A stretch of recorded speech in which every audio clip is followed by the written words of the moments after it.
ഈശോയിൽ സ്നേഹം നിറഞ്ഞ പ്രിയ കൂട്ടുകാരെ, ഉണ്ണീശോയെ വരവേൽക്കാനുള്ള യാത്രയുടെ 2ാം ദിവസത്തിൽ എത്തി നിൽക്കുകയാണല്ലോ നാം.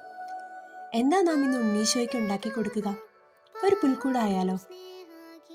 പുൽക്കൂടിന്റെ ചരിത്രം ഇറ്റലിയിൽ 1223 നീളുമെങ്കിലും ഭൗതികമായൊരു പുൽക്കൂടിനപ്പുറം ആത്മീയമായ ഒരു പുൽക്കൂട് ഈ ക്രിസ്മസിൽ ഉണ്ണീശോയ്ക്കായി നമുക്ക് ഒരുക്കി കൊടുക്കാം.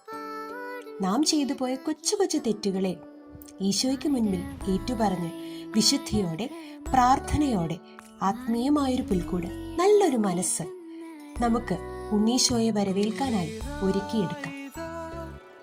കൂട്ടുകാരെല്ലാവരും വീട്ടിൽ പുൽക്കൂട് ഒരുക്കുമല്ലോ. അതുപോലെ നമ്മുടെ മനസ്സും ഓരോ പുൽക്കൂടാക്കി നമുക്ക് ഈ ക്രിസ്മസിന് മാറ്റിയെടുക്കാം. വിശുദ്ധമായൊരു പുൽക്കൂട് ഉണ്ണീശോയ്ക്കായി ഒരുക്കുന്നത് വഴി നിങ്ങൾ എല്ലാവരും ക്രിസ്മസിന് നന്നായി ഒരുങ്ങുകയാണ്. അടുത്ത ദിവസം കാണാം. Bye bye.